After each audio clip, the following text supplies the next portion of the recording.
स्वामी, पवन पुत्र हनुमान को आपसे ज्ञान अर्जित करने के लिए यहाँ भेजा गया है। हमारे प्रतिदिन के संसार भ्रमण का समय हो गया है अरुणा। रथ सज करो। जी प्रभु।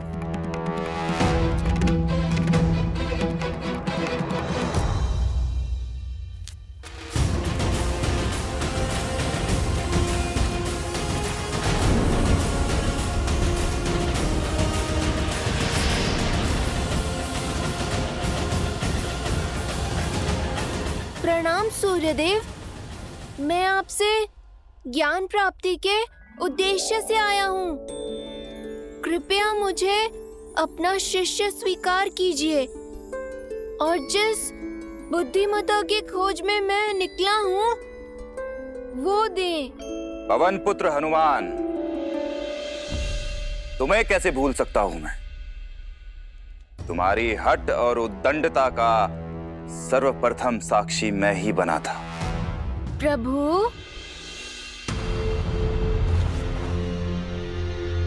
देखो हनुमान, मेरा कर्तव्य है इस ब्रह्मांड का भ्रमण करके प्रकाश फैलाना। मेरी गति कभी रुक नहीं सकती, इसीलिए मेरे पास किसी को भी शिक्षा देने का समय ही नहीं है। आपकी दुविधा मैं समझ सकता हूँ, किंतु यदि मैं आपके रथ के साथ साथ उड़कर आपसे शिक्षा लूं, तब तो कोई आपत्ति नहीं है ना आपको?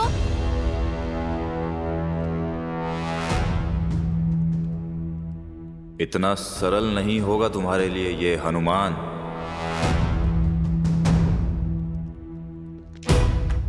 हनुमान, एक शिष्य को गुरु के मुख के सामने रहकर ही शिक्षा लेनी चाहिए, पीछे रहकर नहीं। यदि पीछे रहोगे तो पीछे ही रह जाओगे, और ये मुझे कदापि स्वीकार नहीं होगा।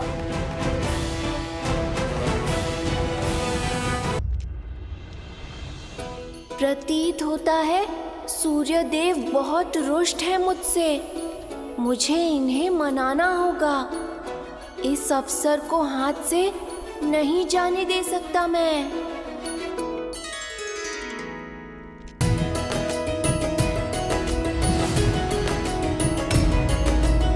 क्यों ना मैं भी आपके रथ पर सवार हो जाऊं? तब तो आपसे सीख सकता हूं ना। हनुमान, ये तुम्हारे घर का उपवन नहीं है जो तुम्हारा कोई भी मित्र यहाँ आकर उत्पात मचाएगा। सूर्य के रथ पर और कोई नहीं बैठ सकता, और वैसे भी गुरु के आसन पर बैठना अभद्रता होगी। मैं आपके रथ के साथ उड़कर ज्ञान ले लूंगा। इस प्रकार हम समान हो जाएंगे, और कभी भी एक गुरु और शिष्य समान नहीं हो सकते।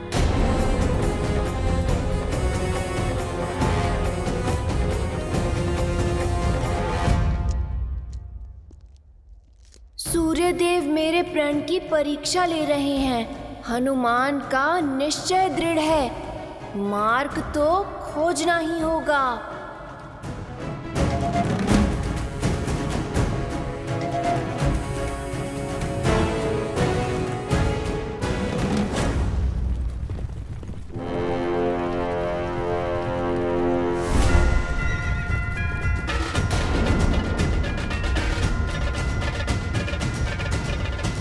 ये क्या उपद्रव है? सूर्य पथ को बाधित कर रहे हो। आपका पथ नहीं रोक रहा गुरुदेव, अपना पथ ढूंढ रहा हूँ। ज्ञान रूपी जीवन की चाह है सूर्यदेव। मैं आपके अति तीव्र रथ के आगे उड़ूंगा, ताकि मैं पीछे भी ना छूट जाऊं और आपके सामने भी ना आ पाऊं। अपने गुरु को पीठ दिखाओगे? ठीक है, मैं उल्टा दौड़ूंगा प्रभु। ठीक है हनुमान, किंतु उल्टा दौड़ना सरल नहीं होगा। और स्मरण रहे, यदि तुमने मुझे पीठ दिखाई तो एक गुरु के रूप में ये मेरा घोर अपमान होगा, और ऐसी शिक्षा का कोई मूल्य भी नहीं होगा। परंतु इस ओर आने वाली उल्का पिंडों से कैसे बचोगे हनुमान? आप चिंतित ना हो। ज्ञान पाने के लिए परिश्रम करना तो आवश्यक होता ही है। हटो हनुमान, अन्यथा कुचल जाओगे। मैं ज्ञान प्राप्ति के मार्ग से नहीं हटूंगा। अपने गुरु के समक्ष सम्मान और विनम्रता के साथ खड़ा रहूंगा, फिर चाहे संकट प्राणों पर ही क्यों न हो।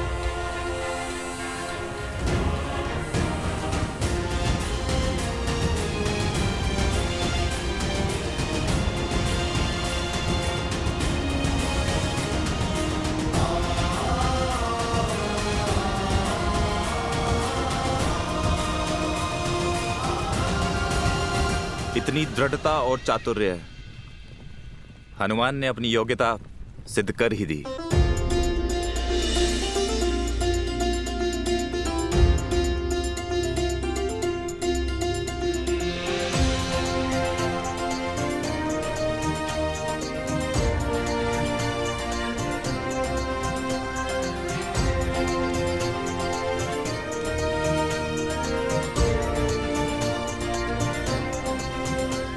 सूर्यदेव, मैं आपसे ज्ञान अर्जित करने आया हूँ।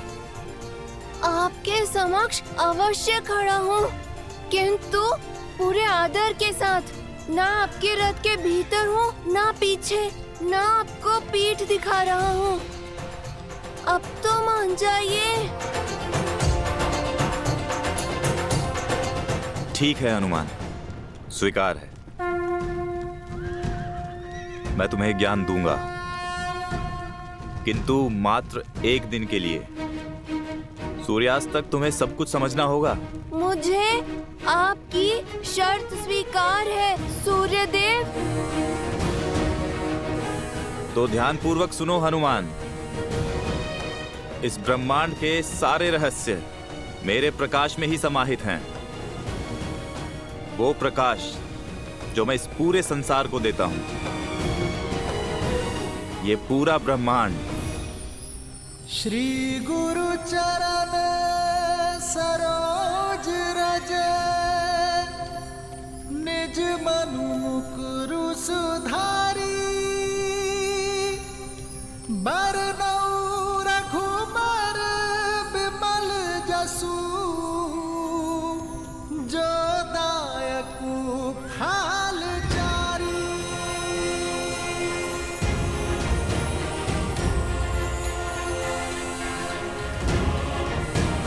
जय महावीर हनुमान, जय जय पवन पुत्र हनुमान। बजरंग बली हनुमान, जय जय महाबली हनुमान।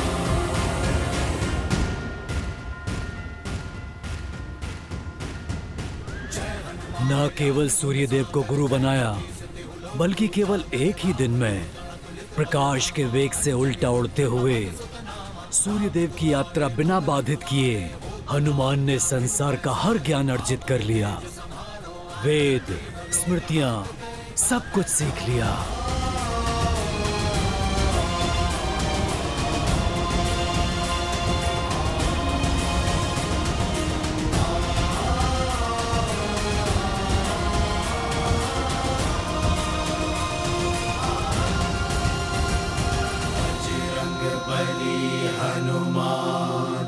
जय जय महाबली हनुमान। ने और गुरु के लिए समर्पण ने उसे कैसा ज्ञान का भंडार दिया। परंतु हनुमान जी की असीम शक्तियां दिखती क्यों नहीं है जामवंत जी? उन्हें ये सब स्मरण क्यों नहीं है? कई बार आयु से अधिक और पहले मिला ज्ञान और शक्ति अपने साथ दुष्प्रभाव भी लाती है। तात, मैं समझा नहीं। तुम्हें मिला श्राप, जिससे तुम अपना सारा ज्ञान भूल गए। श्राप? क्यों? कैसे? और किसने दिया जामवंत जी?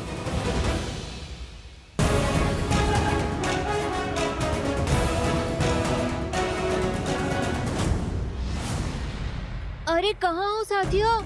आओ देखो कितना अद्भुत दिन है। क्रीड़ा करने का उत्तम समय है। आओ सब।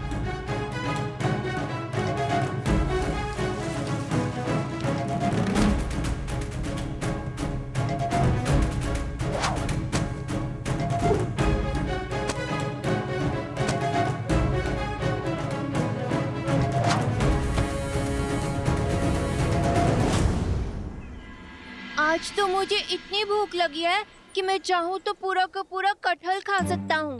अरे कटहल तो छोड़ो, एक रसीला आम भी मिल जाए तो भी बहुत है। सपना बैठ के सोचने से पूरा नहीं होता। आसपास कहीं तो फल देने वाला वृक्ष अवश्य होगा। आओ खोजते हैं।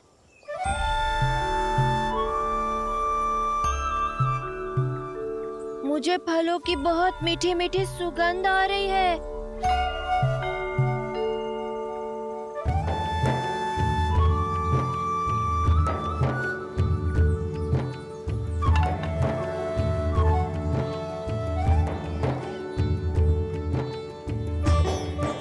स्वादिष्ट लड्डू भी, कोमल कोमल मीठे मीठे नारियल भी यहीं कहीं हैं। चलो मित्रों, हमारा भोजन प्रतीक्षा में है।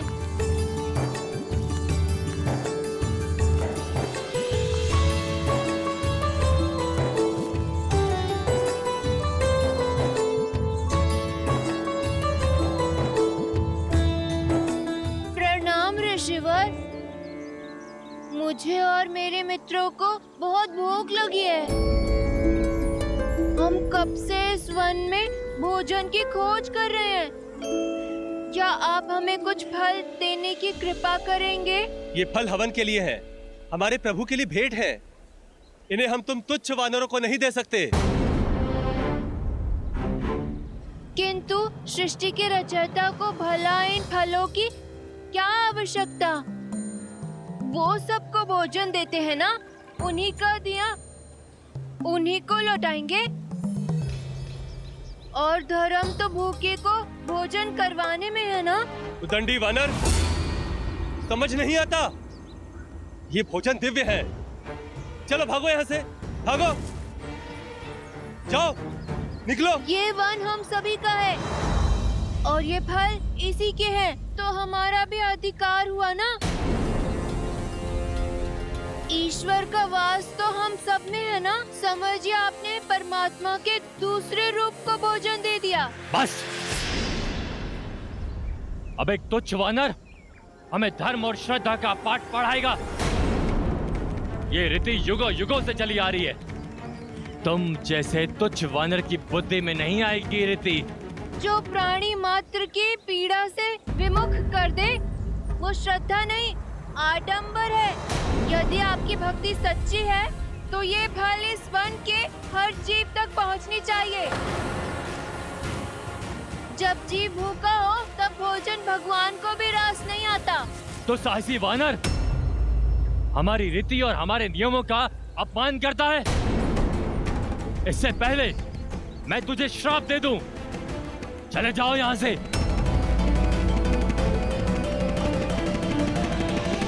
संसार के हर जीव में हरि नहीं दिखते तो आपकी ये रीतियाँ अर्थहीन हैं। इसी क्षण मेरी दृष्टि से ओझल हो जाओ। तुम जैसे तिरस्कृत प्राणियों के लिए कोई स्थान नहीं है यहाँ।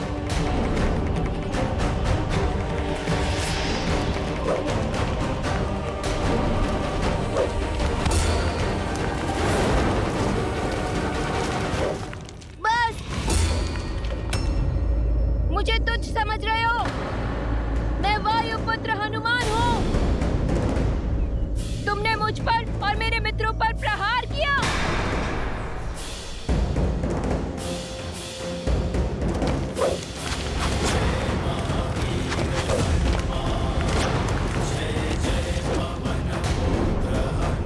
आओ मित्रों, इन ऋषियों को ऐसा पाठ पढ़ाते हैं जिसे ये कभी भूल ना पाए।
बालपन में कुछ अधिक ही नटखट थे तुम।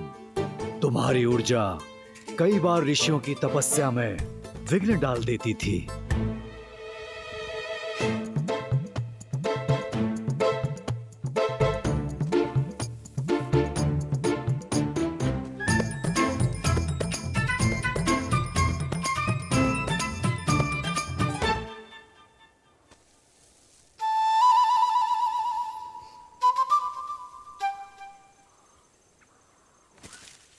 क्षमा करिए ऋषिवर,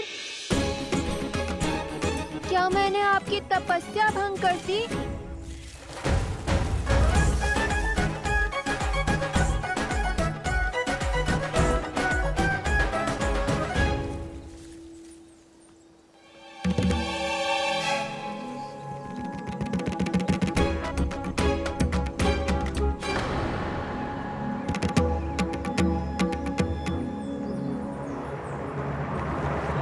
दुष्ट वानर, हमारी पूजा और हवन में विघ्न डालने का दुस्साहस कैसे किया तुमने? आप ऋषिवर अपनी रीतियों में इतने खो गए हैं कि उनके अर्थ ही भूल गए। रुको। अपनी रीतियों में इतने खो गए हैं कि उनके अर्थ ही भूल गए। अब इन वानरों का दुस्साहस और नहीं सहेंगे हम। मुझे आभास है कि हनुमान का जन्म अवश्य ही किसी महान उद्देश्य की प्राप्ति हेतु हुआ है, परंतु भय है कि उसके इस चपल और मनचले स्वभाव के कारण कहीं कोई ऋषि अत्यंत क्रोधित ना हो जाए। तो हमें क्या करना चाहिए? इतने दिव्य शक्तियों वाले बालक को हम नहीं तो कौन रोकेगा?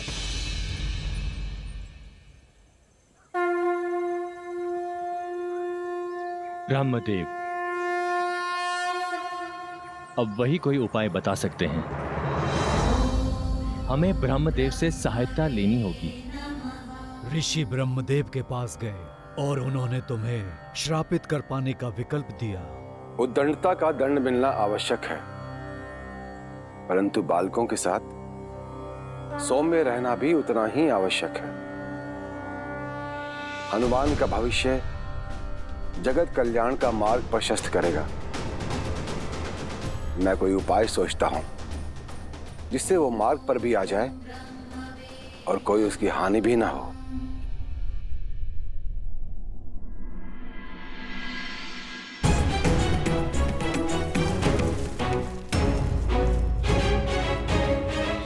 हनुमान,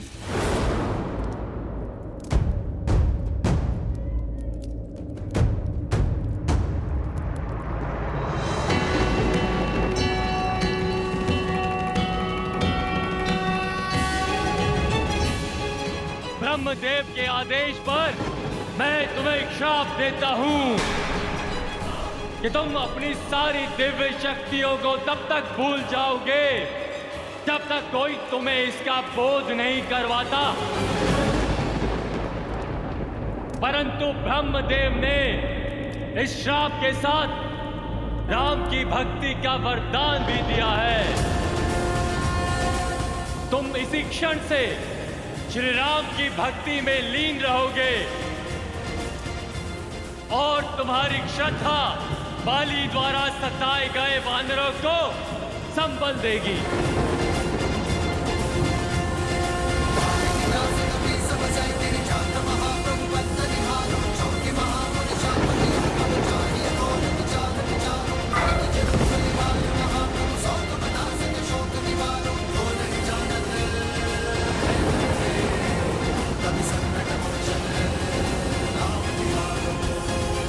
कुछ क्षण के पश्चात जब तुम जागे तब अपना बल, शक्ति सब भूल चुके थे।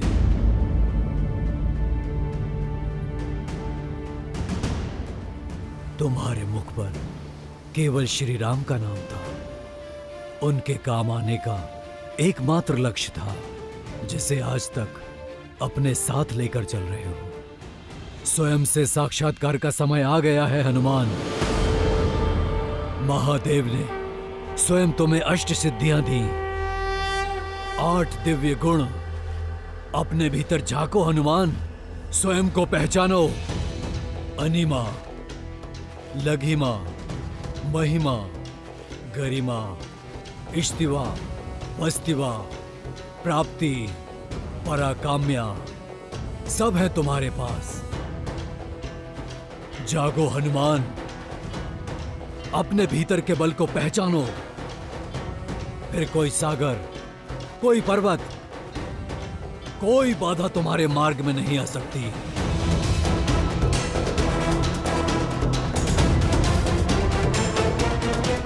पवन पुत्र केसरी नंदन, शिवांश हनुमान, पहचानो अपने आप को। शिवांश हनुमान, पहचानो अपने आप को। शिवांश हनुमान, पहचानो अपने आप को।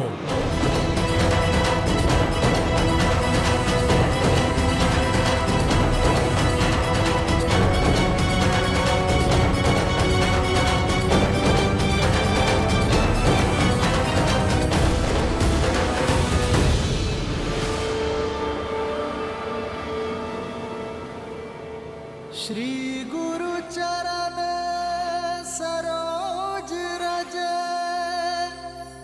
निज मनु मुकुरु सुधारी। बरनउँ रघुबर बिमल जसु, जो दायकु फल चारी।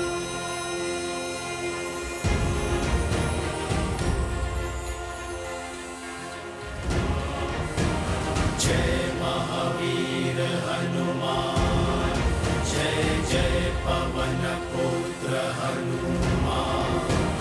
बजरंग बली हनुमान, जय जय महाबली हनुमान।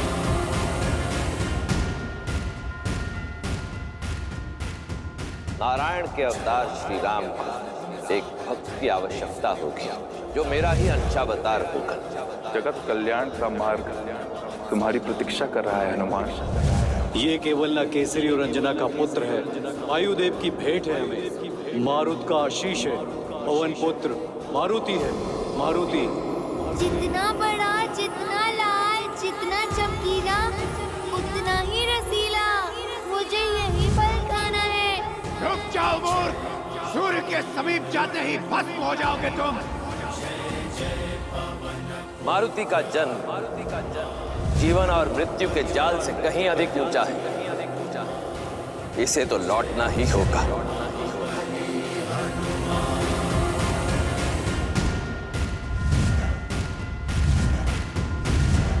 जय हनुमान ज्ञान गुण सागर, जय कपीस तिहु लोक उजागर। रामदूत अतुलित बल धामा, अंजनी पुत्र पवन सुत नामा। राम दुआरे तुम रखवारे, होत न आज्ञा बिनु। उद्दंडता का दंड मिलना आवश्यक है। ब्रह्मदेव के आदेश पर मैं तुम्हें श्राप देता हूँ कि तुम अपनी सभी दिव्य शक्तियों को तब तक भूल जाओगे जब तक तुम्हें कोई इसका बोध नहीं करवाता।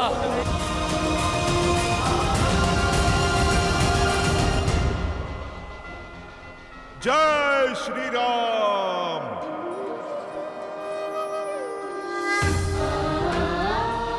ये मुद्रिका मैं तुम्हें सौंप रहा हूं हनुमान, जो मेरे लिए सीता का विश्वास है। जब सीता मिले तो उसे ही मुद्रिका सौंप देना हनुमान।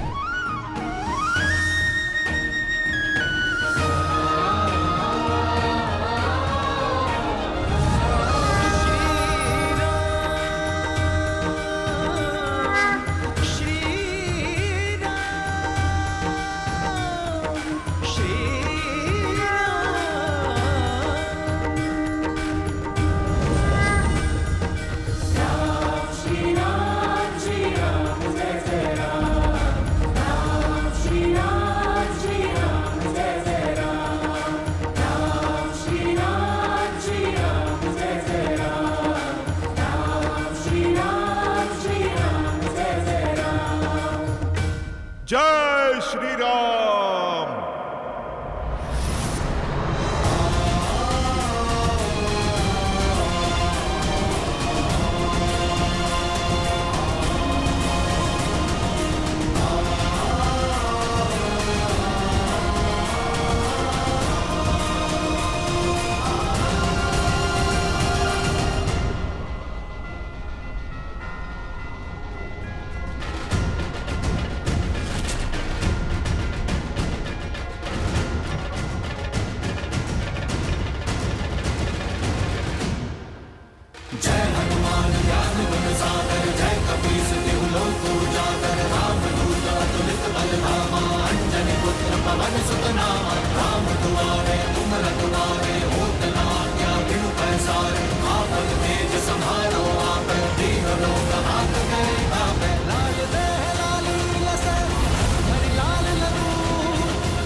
जय महाबली हनुमान। जय श्री राम, श्री राम, जय श्री राम, जय श्री राम।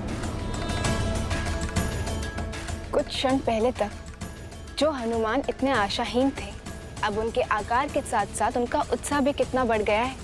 बढ़ेगा क्यों नहीं देवी? जब व्यक्ति का विश्वास बढ़ता है तो सामने आई कठिनाई स्वयं छोटी होती चली जाती है। अभी कुछ ही क्षण पूर्व यही हनुमान थे जिनके लिए लंका के 100 योजन के समुद्र को लांघ पाना असंभव प्रतीत हो रहा था, और अब वही हनुमान है जिनके लिए ये 100 योजन का समुद्र तो क्या, संपूर्ण ब्रह्मांड को लांघ पाना भी संभव है। हनुमान की ये कथा, विशेषकर श्रीमद् रामायण का ये भाग, सुंदर कांड, कथा है विश्वास और आशा की विजय की। ये मनुष्य को ये सीख देता है कि सामने आई कठिनाई कितनी भी बड़ी क्यों ना हो, हमें उसे स्वयं पर हावी नहीं होने देना चाहिए, अपितु अपनी भक्ति और दृढ़ संकल्प से स्वयं को इतना बड़ा बना लेना चाहिए कि कठिनाई छोटी पड़ जाए। देवी, क्या आप जानती हैं कि इसे सुंदरकांड क्यों कहते? क्यों कहते? वैसे तो इसके कई कारण हैं, परंतु 3 कारण अति विशेष। पहला ये वो अद्भुत गाथा है जो सुनने वाले को मंत्रमुग्ध कर देती है। संसार में प्रेम और भक्ति से सुंदर कुछ भी नहीं, और सुंदरकांड से अधिक भक्ति और प्रेम और कहीं भी नहीं। अब दूसरा कारण, अशोक वाटिका जिस सुंदर पर्वत पर स्थित थी, हनुमान और देवी सीता की प्रथम भेंट वहीं हुई, और वहीं श्री राम और देवी सीता के पुनर्मिलन की आशा जागृत हुई। और तीसरा कारण, बालपन में हनुमान की माता अंजना उन्हें सुंदर कहकर पुकारती थी। आइए देव, पहले इस शक्तिदायी कांड की आरती करते हैं। जय जय श्री राम हरे, जय जय श्री राम हरे। सुंदर कांड की महिमा, सुंदर कांड की महिमा, सारे कष्ट हरे। जय जय श्री राम हरे। सुंदर कांड का वर्णन जो भी नर गाता, प्रभु जो भी नर गाता, मन में भक्ति लाता, मन में भक्ति लाता, पार उतर जाता। जय जय श्री राम हरे, जय जय श्री राम हरे। तो ये था देवी, रुद्र की शक्ति और राम की भक्ति का अद्भुत संगम, सुंदरकांड, जहां श्री राम के विश्वास और अपनी भक्ति को अस्त्र बना सज्ज हैं हनुमान, लंका पर प्रथम प्रहार करने को। बजरंग बली हनुमान, जय जय महाबली। मेरे अंशावतार के मंतव्य को सिद्ध करने को सज्ज हैं हनुमान। जय महावीर हनुमान, जय जय पवन पुत्र हनुमान।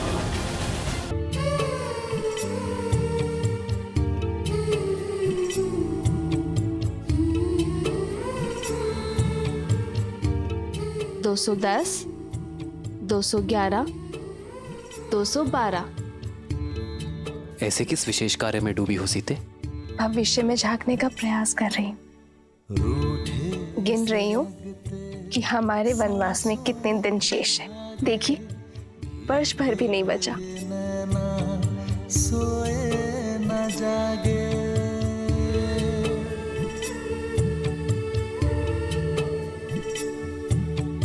रूठे से लगते सांसों के धागे, भीगे ये नैना सोए न जागे, तन से प्राण विलग हूँ जैसे सिया से राम अलग हूँ कैसे।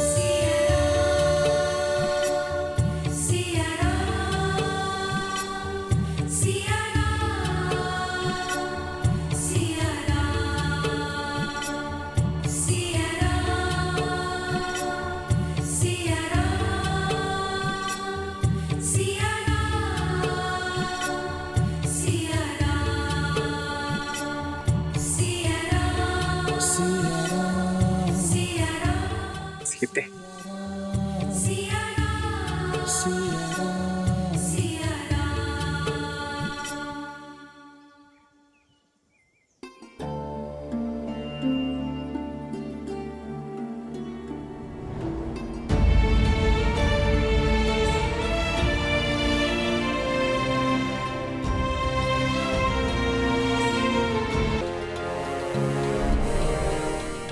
धन्यवाद जामवंत जी, आप मेरे पिता तुल्य हैं।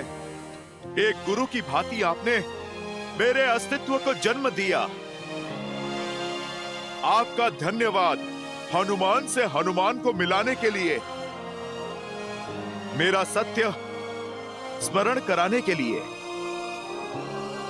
प्रभु श्री राम की कृपा से जिस सत्य का बोध मुझे हुआ है, इसके बाद माता सीता को खोजने में क्षण भर का विलंब करना भी बहुत घातक होगा।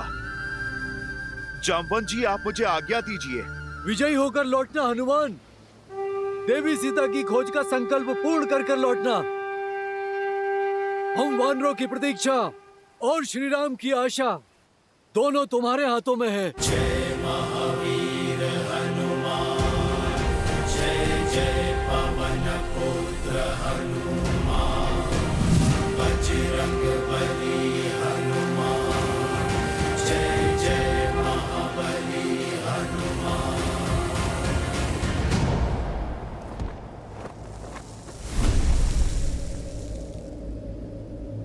जय श्री राम।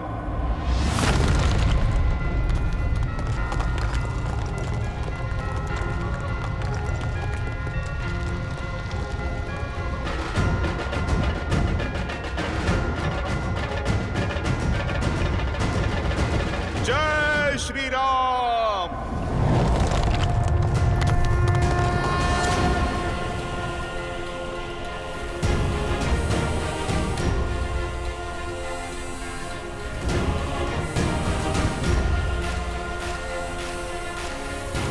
सियापति रामचंद्र की, पवन सुत हनुमान की, जय श्री राम।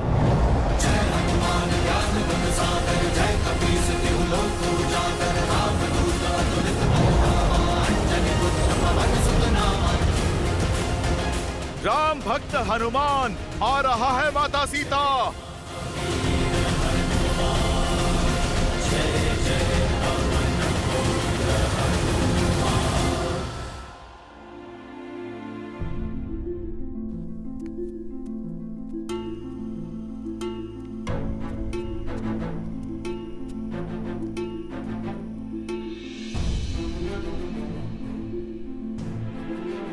लंका में बहुत सुगबुगाहट चल रही है। महामंत्री विभीषण ने जिस प्रकार लंकेश का विरोध किया है, सब घबराए हुए हैं। श्री राम के नाम की धारा अब लंका में बहने लगी है। ये धारा अब एक बाढ़ का रूप लेगी और पाप पर टिका दशानन का सिंहासन डोलेगा। आज एक भाई ने उससे मुख मोड़ा है त्रिजटा। एक दिन ऐसा आएगा जब संपूर्ण लंका में राम नाम की टूटी बोलेगी। विभीषण के भांति लंका का हर नर नारायण का भक्त होगा और रावण से विमुख होगा। पर लंकेश चुप नहीं बैठेंगे। सुना है मंत्रणा के लिए लंकेश ने अपने ज्येष्ठ पुत्र मेघनाथ को बुलाया था और विषय तुम थी सीता, और वो दोनों अक्षय कुमार से भी मिलने गए थे, दशानन का सबसे छोटा और लाडला पुत्र, जिसकी क्रूरता में कोई बराबरी नहीं कर सकता।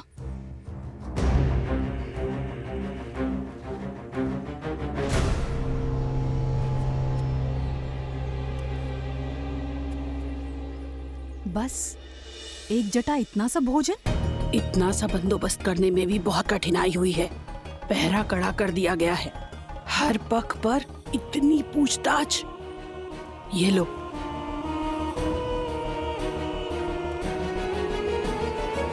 ये भोजन लो। इससे पहले कोई देख ले तुम खा लो। तुम्हारी दृढ़ता ने एक जटा का भी मन मोह लिया है।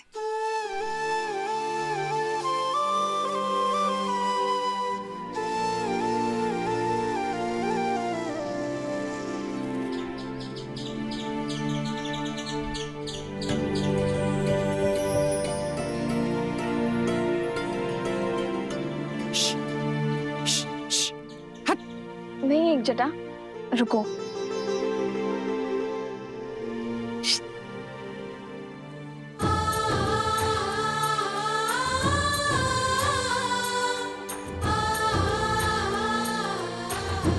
इतनी कठिनाई से केवल एक कटोरी भात ला पाई, वो भी तुम इस गिलहरी को खिला रही हो। तुम्हें कैसे पता एक जटा कि विधाता ने ये भोजन मेरे लिए भेजा है? हो सकता है कि तुम्हें और मुझे निमित्त बनाकर नारायण इसका पेट भरना चाहते हो, पर इतने में से इतना भोजन, प्रेम और श्वास पर इस संसार में हर प्राणी का समान अधिकार है, और ये हमारा सौभाग्य है कि हमें अपना प्रेम और अपना भोजन किसी के साथ बांटने का अवसर मिल रहा है। और ये जानते हुए कि कोई प्राणी हमारे सामने भूखा है, मनुष्य भोजन कैसे कर सकता है त्रिजटा? सावधान! महाबली महावीर अक्षय कुमार पधार रहे हैं।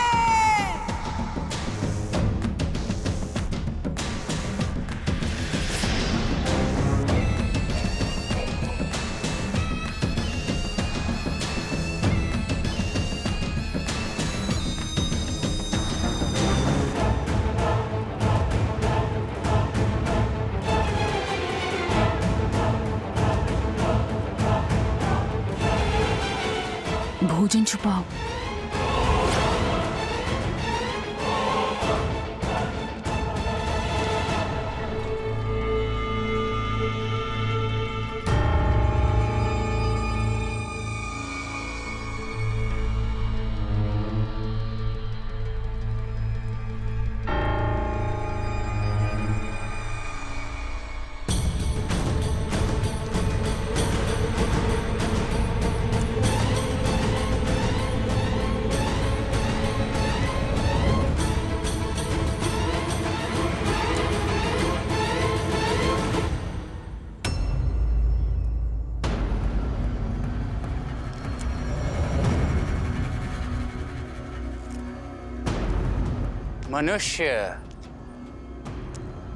मनुष्य से सदा से ही मुझे घृणा आती है। कैसे वानरों जैसे दिखते हैं, निर्बल और निर्गुण।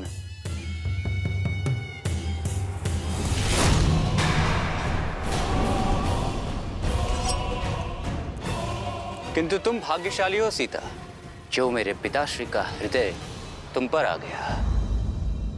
इसीलिए मेरे प्रकोप से सुरक्षित हो तुम। किंतु जानती हो, मनुष्य से भी अधिक घृणा किससे है मुझे? वो राक्षस जो ये भूल गए हैं कि वो राक्षस हैं, और तुच्छ मनुष्यों के प्रति